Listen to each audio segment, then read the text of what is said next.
I chose to study the PGCE in English at Queen's because I had been to Queen's previously and it was a familiar environment, and also it was recognised throughout the UK as a prestigious university.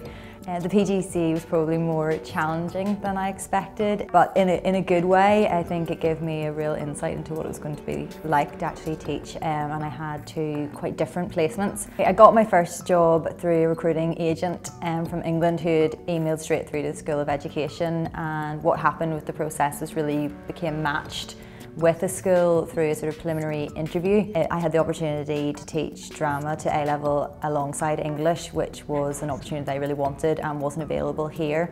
So it was the best way that I could get the job I wanted. At the minute, I've just almost completed my first year at Friends School Lisburn.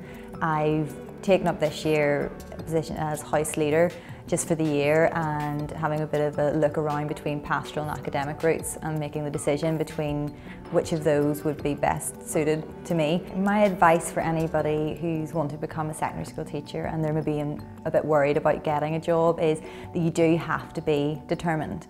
And you do have to be flexible and to go for the interviews and not be afraid to get knocked back, because it will happen. They're a very gruelling process with a lot of different aspects to it, and to always phone back for feedback. It makes a good impression in the school and it allows you to learn from each interview that you do.